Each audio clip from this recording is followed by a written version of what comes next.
माता दी। हम लेके आयल बनी रौरा सब खाती बहुत ही प्यारा, बहुत ही मज़ेदार सोहर गीत। अगर आप सबके अच्छा लगी तो हमारे चैनल के जरूर जरूर जरूर सपोर्ट करब, लाइक करब, सब्सक्राइब करब, शेयर करब, बेल आइकन के जरूर प्रेस कर देव ताकि हमारे नया वीडियो का नोटिफिकेशन आप तक जाए। अगर गीत अच्छा लगी तो पूरा जरूर सुनब और कमेंट करके बताएब कि आपके गीत कैसन लागल है।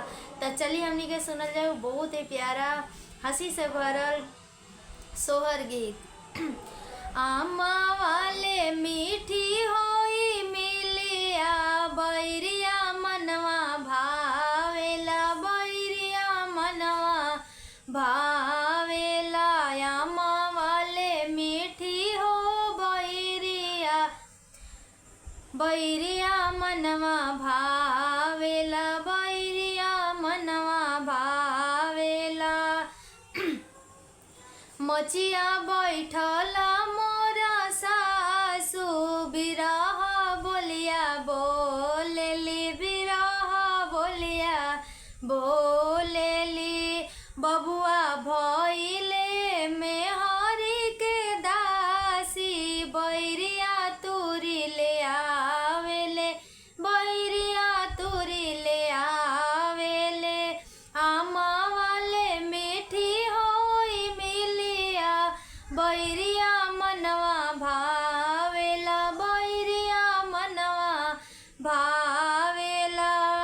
मचिया बैठल मोरा गोतिन बिरह बोलिया बोलेली, बिरह बोलिया बोलेली।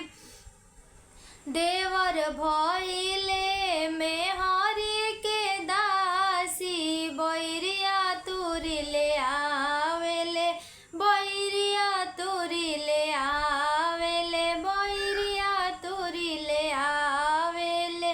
आमा वाले मीठी होई मिलिया बैरिया मनवा भावेला, बैरिया मनवा भावेला।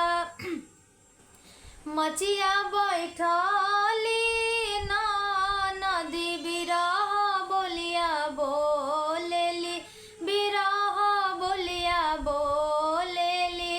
भैया हो गईले भाभी के दासी, बैरिया तुरी ले आवेले, बैरिया तुरी ले आवेले। आमा वाले मीठी हो बई मिलिया बैरिया मनवा भावेला, बैरिया मनवा भावेला, बैरिया मनवा भावेला। तही रहल हटे सोहर के गीत। अगर आप सबके अच्छा लागल हो तो जरूर जरूर जरूर कमेंट करके बताइब जा कैसन लागल है गीत। जय माता दी, हर हर महादेव।